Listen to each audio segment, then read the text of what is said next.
আমার রাজ্যরানী পার্ট 18 লেখায় স্মৃতিনুর অবনী। ড্রয়িং রুমের সোফায় বসে আছে সবাই। নীল বসে আছে হুইল চেয়ারে, আর অবনী রান্নাঘরে সবার জন্য চা কফি বানাতে। ভাইয়া, তুই এতদিন পর আসলি, তাও না জানিয়ে? কেন বলতো? আমি কি তোকে রিসিভ করতে যেতাম না? নীল: তুই যাবি তোর এই ভাঙাচোরা পা নিয়ে? তাছাড়া এখন আসার কোনো ইচ্ছা ছিল না, কিন্তু আমার একমাত্র ভাইটা এমন আতুরা হয়ে গেছে শুনলাম। এখন যদি আমি এসে তোকে ঠিক না করি, তাহলে তোর তো জীবনেও বউ না পাইয়া বিধবা হয়ে থাকতে হবে রে। তাই আসতে হলো। জি না ভাইয়া, আমার জন্য মেয়েরা লাইন দিয়ে দাঁড়িয়ে থাকে। এখন তো তোর জন্য মেয়ে ঠিক করার পালা। আহারে, আমার ভাইটা হাঁপুটু হয়ে যাচ্ছে ভাবির সুখে। আমিও সেটাই ভাবছি রে নিহাল। বাবা, তুমিও শুরু করলে? মাত্র পড়াশোনা শেষ করছি, অফিসে যাই কিছুদিন, তারপর ভাবা যাবে। নীরব: ভাইয়া, তাহলে রোমান্সটা একটু কমিয়ে করিস। চোখ টিপ দিয়ে নীল: মানে? নীরব চোখ বড় বড় করে। ওই যে সামথিং সামথিং হেসে, তবে ভাবি কিন্তু মাশাআল্লাহ। ভাবি? ভাই বলছে বিয়ে এখন করবে না, আবার তো ভাবিও বানিয়ে ফেলছে। আমার ছেলে এত ফাস্ট ফাস্ট হয়ে লোক কবে থেকে রে? তা কে সে? নীলিমা: মামুনি, তেমন কিছু না, ওই আর কি, এমনি। নীল বেশি কথা বলে, জানো না তুমি? আমতা আমতা করে একটু ভয় পেয়ে। কি? আমি বেশি কথা বলি? ওকে শোন তাহলে, বেশি কথা কাকে বলে? মামুনি, ভাবির নাম হলো মাইশা, বাবার নাম মোশাররফ চৌধুরী, আর মায়ের নাম মনিরা চৌধুরী। কি ভাইয়া, ঠিক বললাম না? বললাম তো। আর বাসা পুরান ঢাকা। নামগুলো শুনে নিহাল আহমেদ আর নীলিমা আহমেদ চৌধুরী দুজনেই মুখটা চুপসে গেল। নীরব ভয় পেয়ে মাথা নিচু করে আছে, কিন্তু নীলের এতে কোনো ভাবান্তর নেই।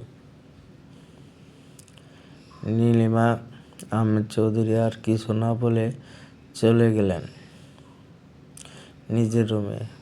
পুরনো ক্ষত নাড়া দিচ্ছে তার গভীরভাবে। সাহারা বেগম কিছু বুঝতে পারল না। নিহাল আহমেদ পরিস্থিতি স্বাভাবিক করার জন্য অবনীকে ডাকলেন। কিরে অবনীমা, হয়নি তোর? হ্যাঁ ছোট আব্বু, এখন আসছি। অবনী চা আর কফি নিয়ে আসলো একটু ট্রেতে করে। নীরবের মুখটাও চুপসে আছে। অবনী নীরবকে এক কাপ কফি দিয়ে বলল, ভাইয়া আপনার কফি। মুচকি হেসে নীরবও পুনরায় একটু মুচকি হাসি উপহার দিয়ে বলল, তো অবনী কেমন আছো? অবনী একটু অবাক হয়ে তাকালো নীরবের দিকে, বলল, ভাইয়া আপনি আমার নাম জানেন? হ্যাঁ হ্যাঁ, শুধু নাম কেন, আমি তোমার বিষয়ে সব কিছু জানি। বাবা আর মামনিকে ফোন দিলেই তো বেশিরভাগ সময় তোমার কথাই বর্ণনা করে। তো না চিনব কীভাবে বলো? তাছাড়া আমার আরেকটা ছোট বোনের কথা। মুচকি হেসে অবনী মুচকি হাসল। ওর নিজেকে খুব ভাগ্যবতী মনে হচ্ছে আজ। অবনী বলল, জি ভাইয়া, ভালো। আপনি?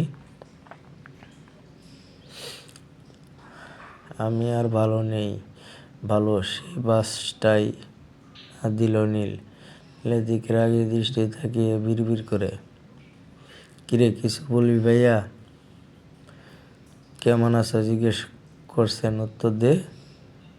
ডোন্ট কেয়ার ভাব নিয়ে নীরবকে টিপ দিল নীল। হ্যাঁ হ্যাঁ, ভালো তো ভালোই না, খুব ভালো। নীরব রাগে দাঁত চেপে। নেহাল আহমেদ এক মনে চা খেয়ে লাগলেন। অতীতগুলো তাকেও আজ বড় নাড়া দিচ্ছে। নীলিমার কথা মনে হতেই চায়ের কাপটা রেখে বললেন, নীরব, নীলকে উপরে নিয়ে এসো, ওর রেস্ট এর প্রয়োজন। জি বাবা। নীরব।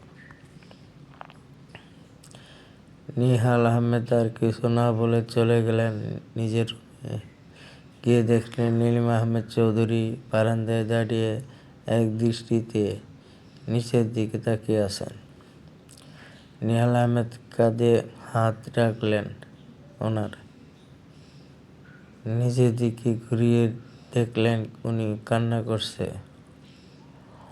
চোখে পানিগুলো মুছে দিয়ে বললেন, কষ্ট পেও না নীলু, আল্লাহ যা করেন ভালোর জন্যই করেন। আমি কি তোমাকে কম ভালোবাসি বলো? কোনোদিনও বুঝতে দেইনি কারো অভাব। তাহলে তুমি কাঁদছ কেন নীলু?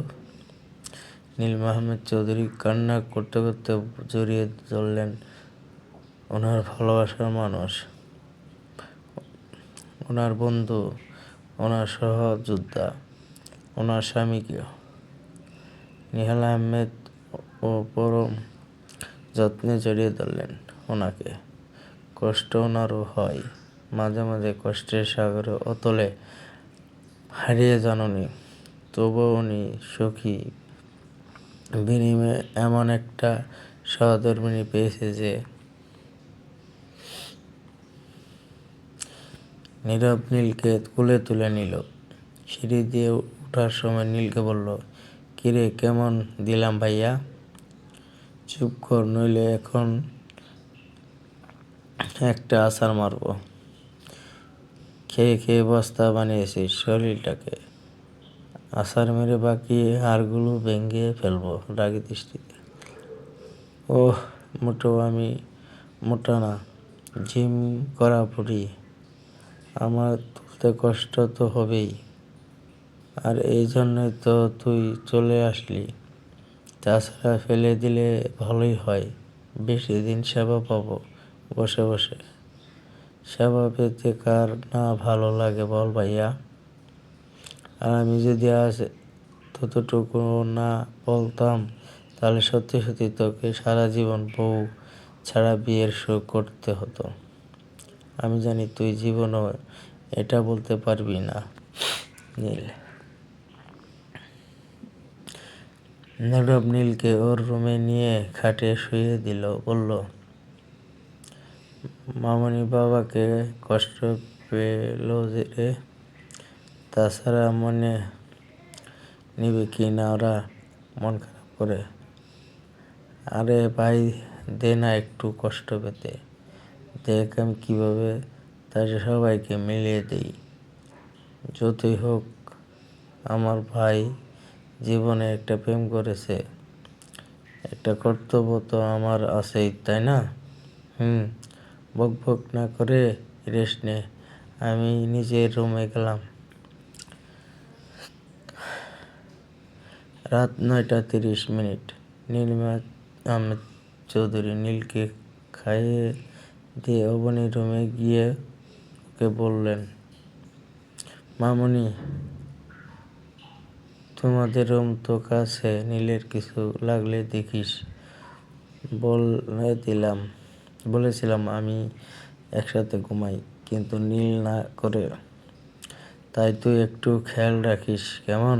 ওকে ছোট মা, আমি খেয়াল রাখবো, তুমি চিন্তা করো না। ছোট মা অবনীর কপালে একটা চুমু দিয়ে আহিরা মাথায় হাত বুলিয়ে কপালে একটা চুমু দিয়ে চলে গেলেন।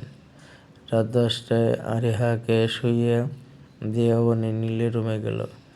গিয়ে দেখলো নীল কিছু একটা নিয়ে চেষ্টা করছে, কিন্তু পারছে না। অবনী বলল,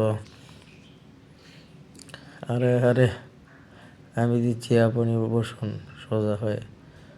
হ্যাঁ হ্যাঁ, দরকার নেই, আমার ঔষধ আমি খেতে পারবো।